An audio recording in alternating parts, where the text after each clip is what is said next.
Hello दोस्तों, एक बार फिर से आपका अपने ही चैनल टेज ऑफ नॉलेज में बहुत बहुत स्वागत है। दोस्तों, आप लोग की डिमांड पर एक बार फिर से मैं आपके लिए प्री बोर्ड का पार्ट 2 लेकर आया हूं, जिसमें आपको बताने वाला हूं इसके क्वेश्चन आंसर्स। जी हां दोस्तों, तो इस वीडियो के स्टार्ट से लेकर एंड तक जरूर देखिएगा, क्योंकि इस वीडियो के अंदर हम कवर करने वाले हैं प्री बोर्ड पेपर के क्वेश्चन आंसर। तो चलिए वीडियो को शुरू करते हैं। देखिए, आपका क्वेश्चन 11 है, answer any 2 of the following question. तो आपको इन क्वेश्चन में से कोई 2 क्वेश्चन के आंसर्स आपको बता देना है, जो कि 2 मार्क्स के हैं, जिसके आपको 4 मार्क्स मिलेंगे। ये आपके पोएम्स के चैप्टर्स में से दिए गए। फिलहाल मैं आपको यहाँ पे सारे ही क्वेश्चंस के आंसर्स बता देता हूँ। हमारा क्वेश्चन ए है, what are the 2 meanings of the word cricket.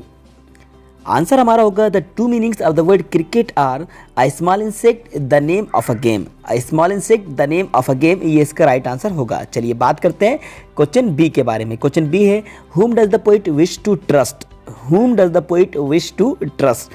तो इसका राइट आंसर होगा, the poet wishes to trust in his inner voice, that is conscience। The poet wishes to trust in his inner voice, that is conscience. ठीक है, चलिए बात करते हैं हम क्वेश्चन सी के बारे में। हमारा क्वेश्चन सी है, what is the attire of the earth. What is the attire of the earth. तो इसका राइट आंसर होगा, the attire of the earth is the water of the oceans and the greenery on it. The attire of the earth is the water of the oceans and the greenery on it. Okay, चलिए बात करते हैं हम next question के बारे में। Question हमारा D है, what is the difference between selfish and helpless man। what is the difference between selfish and helpless man। तो इसका जो राइट आंसर होगा, a selfish man does not help the poor being capable, while a helpless man is unable to help the poor due to his poverty। a selfish man does not help the poor being capable, while a helpless man is unable to help the poor due to his poverty। Okay, ये 4 questions थे। 4 questions के answers मैंने आपको यहाँ पे बता दिए। इनमें से आपको एनी 2 क्वेश्चंस के आंसर्स देना है। एक चीज़ मैं आपको और क्लियर बता दूँ कि अभी मैं इन क्वेश्चंस के आंसर्स आपको हिंदी में एक्सप्लेन इसलिए नहीं करा रहा हूँ, क्योंकि ऑलरेडी मैं इस टॉपिक के ऊपर एक वीडियो बना चुका हूँ, जिसमें मैंने आपको क्वेश्चन बैंक के क्वेश्चंस को कवर कराया था और उनके आंसर्स को आपको हिंदी में एक्सप्लेन कराया था। यदि आपने इस वीडियो को नहीं देखा है तो उसकी लिंक मैं आपको डिस्क्रिप्शन बॉक्स में दे दूंगा, वहां जाकर आप उस वीडियो को देख सकते हैं और इन सारे क्वेश्चंस के आंसर्स को आप डिटेल में समझ सकते हैं। ठीक है ना, चलिए अब आप इसका जल्दी से स्क्रीनशॉट ले लीजिए। तो देखिए, स्क्रीनशॉट लेने के लिए मैं आपको टाइम दे देता हूं। ओके, ठीक है, चलिए यहां से आप इसका और स्क्रीनशॉट ले लीजिए। क्लियर, चलिए एक स्क्रीनशॉट और ले लीजिए, ये रहा। ठीक है, तो ये हमारे क्वेश्चंस कवर हो गए पोएम के। चलिए आप बात करते हैं क्वेश्चन नंबर 12 के बारे में। तो 12 नंबर का जो क्वेश्चन है, answer 7 of the following questions. तो आपको 7 क्वेश्चन के आंसर्स बता देना है, एनी 7, जो कि 2 मार्क्स के हैं। 14 मार्क्स के क्वेश्चंस आपके ये पूछे जाएंगे। ये आपके प्रोज के चैप्टर्स हैं। जी हाँ, प्रोज के चैप्टर्स में से जो आपके क्वेश्चंस आते हैं, शॉर्ट क्वेश्चंस, वो 2 मार्क्स के आते हैं। इसमें से आपको एनी 7 क्वेश्चन के आंसर देना है। फिलहाल मैं आपको यहाँ पर सारे ही क्वेश्चन के आंसर्स बता देता हूँ। तो हमारा ए है, what disability did Minnie have. What disability did Minnie have. तो इसका राइट आंसर होगा, she was a spastic girl and had no control over her hands and legs from birth. She was a spastic girl and had no control over her hands and legs from birth, ये इसका right answer होगा। Question B है, who was Swami Arvasu. Who was Swami Arvasu. Swami Arvasu कौन थे। स्वामी Arvasu was a monk. स्वामी अरवसु एक monk थे, मतलब कि एक साधु थे, सन्यासी थे। ठीक है, ये इसका राइट आंसर है। जानते हैं नेक्स्ट क्वेश्चन के बारे में। हमारा नेक्स्ट क्वेश्चन है सी, who were the first visitor to the farm। who were the first visitors to the farm। तो इसका राइट आंसर होगा, हु के प्लेस पर आपको सिंपली लिख देना है birds and butterflies. Birds and butterflies, इसके बाद वर से लेकर आपका पूरा क्वेश्चन रिपीट हो जाएगा, were the first visitor to the farm. Okay, birds मतलब पक्षी, बटरफ्लाइज मतलब कि तितलियाँ, ये फर्स्ट विजिटर थे उस फार्म में। ठीक है, हमारा सी का आंसर हुआ। क्वेश्चन डी है, what is the best way to disarm hostility. What is the best way to disarm hostility। Okay, शत्रुता को निष्क्रिय करने का सबसे अच्छा तरीका कौन सा है। आंसर इसका होगा, the best way to disarm hostility is not to think ill of others until they try to harm you and should avoid their faults। Okay, the best way to disarm hostility is not to think ill of others until they try to harm you and should avoid their faults, ये इसका right answer होगा। जानते हैं next question के बारे में। Question हमारा ई है, What was घासी's complaint to the panchayat. घासी की पंचायत में क्या शिकायत थी। घासी's complaint to the panchayat was that his ass was stolen by कंछेदी। तो घासी की पंचायत में शिकायत थी कि उसका जो गधा है वो कंछेदी के द्वारा चोरी कर लिया गया है, ये इसकी शिकायत थी। क्वेश्चन एफ है, What instruction did the girl's parents give her when they saw her off। Okay, तो ये हमारा F क्वेश्चन है, इसके आंसर्स को जान लेते हैं। तो मैं आपको बता दूँ इसका राइट आंसर होगा They gave her instruction as well to keep her things, when not to lean out of the windows, and how to avoid speaking to strangers। ठीक है, ये इसका राइट आंसर होगा। बात करेंगे नेक्स्ट क्वेश्चन के बारे में। क्वेश्चन जी है, What should we never despise anyone for? तो इसका आंसर होगा We should never despise anyone for his poverty। Poverty मतलब होता है गरीबी। ठीक है, We should never despise anyone for his poverty।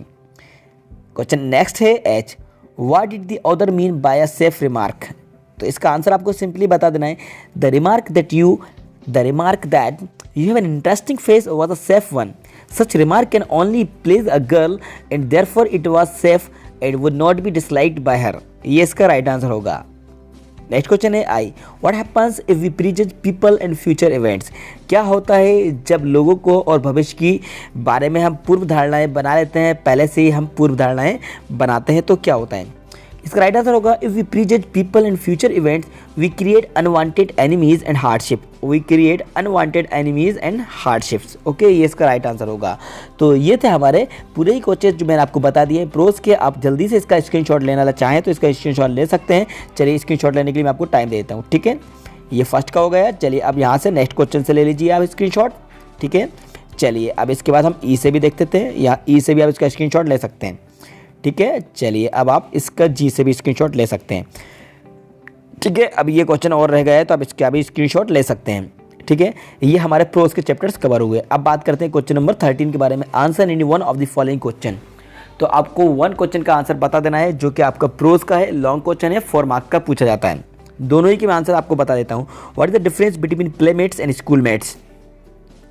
देखिए इसका राइट आंसर होगा with playmates you can have your own way because they know you quite well, but with schoolmates you cannot do this and you will have to adjust with them। ये इसका right answer होगा। ठीक है, चलिए बात करते हैं next question. Describe the duck's farewell. Most important question है। इसका आंसर होगा Minnie's father took duck Minnie and the children to the nearby lake. There the children lifted the duck carefully from Minnie's lap and gently released it into the lake. It started swimming, shoveling the water with beak. The children watched it for a long time। ये इसका answer होगा। तो आप इसका screenshot भी ले सकते हैं। जी हाँ, तो आप इस क्वेश्चन का स्क्रीनशॉट ले सकते हैं। ठीक है, चलिए आप इसका भी स्क्रीनशॉट ले लीजिए। ओके, ये हमारे कौन से चैप्टर्स कवर हुए? ये हमारे टेक्स्ट बुक के कवर हुए। टेक्स्ट बुक के हमने फर्स्ट पोएम के आंसर कवर किए, उसके बाद शॉर्ट प्रोज के, और उसके बाद लॉन्ग क्वेश्चन कवर किए। अब हम कवर करते हैं वर्ब के क्वेश्चन। तो 2 मार्क्स के आपके 8 मार्क्स के क्वेश्चन आपके 4 आते हैं जो कि आपके वर्ब बुक से रहते हैं। तो answer any 4 of the following question, ये वर्ब बुक के क्वेश्चन हैं। Question number 14।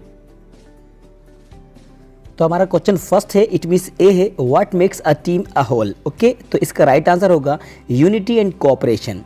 Unity and cooperation, ये इसका राइट आंसर होगा। इसके बाद मैक्स से पूरा का पूरा क्वेश्चन रिपीट हो जाएगा। अब देखिए यहाँ पर यहाँ पे ये आर आ गया है, तो आर को आपको काट देना है, ये आर नहीं आएगा। ठीक है, आपको इतना ही लिखना है, unity and cooperation makes a team a whole. ठीक है, ये आपका राइट आंसर होगा।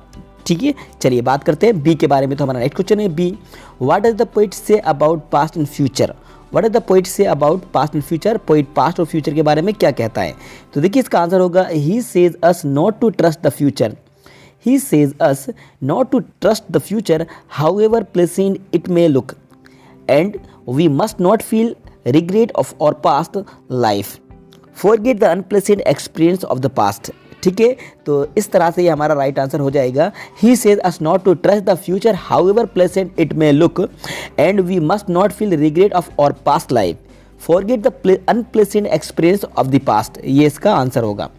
क्वेश्चन सी है, what accounts for beauty in yourself. तो सिंपली इसका आंसर होगा, good deeds and happy thoughts. Good deeds and happy thoughts account for beauty in our self. Okay, तो आपको व्हाट के place पर good deeds and happy thoughts लिख देना है। अकाउंट में यहाँ पे ऐसे नहीं लगाना है क्योंकि ये प्लूरल वर्ड हो गया, 2 वर्ड हो गए, good deeds and happy thought. Question D है, what do people do for their harvest. तो इसका सिंपली आंसर होगा, they dance for their harvest. They dance for their harvest. Question E है, which is the world's highest waterfall and where is it situated. Most important question है। तो इसका right answer होगा, the world's highest waterfall is Angel Falls, it is situated in eastern Venezuela and South America. ये इसका right answer होगा। Question F है, who will certainly reach to Lord Krishna. तो इसका आंसर होगा the person who will give this precious treasure to his devotees and those who will observe this teaching with faith will certainly reach Lord Krishna. ये इसका answer होगा। अब बात करते हैं हम क्वेश्चन 15 के बारे में, लेकिन आप इसके स्क्रीनशॉट ले लीजिए, जल्दी से आपको ये क्वेश्चन के आंसर चाहिए तो आप स्क्रीनशॉट ले सकते हैं। चलिए ठीक है, अब यहाँ से भी आप इसका स्क्रीनशॉट ले सकते हैं, ये लीजिए। Clear, good, okay.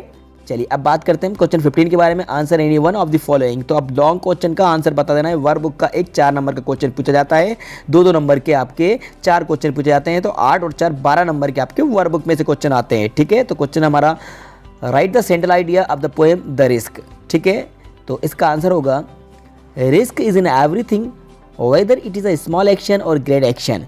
We must take risk because the greatest hazard in life is to risk nothing. The person who risks nothing, does nothing, has nothing and becomes nothing.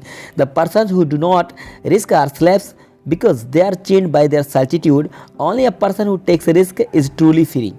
ये इसका आंसर होगा। इसके बाद एक क्वेश्चन और था, video बहुत ज़्यादा लंबा हो जाएगा इसलिए मैंने आपको एक ही क्वेश्चन का आंसर आपको एक्सप्लेन करा दिया है, मतलब यहाँ पे आपको आंसर बता दिया है। एक्सप्लेन तो मैंने आपको अभी किसी भी क्वेश्चन को नहीं करा है, सिर्फ मैंने आपको इन क्वेश्चंस के आंसर्स आपको यहाँ पे बता दिए हैं।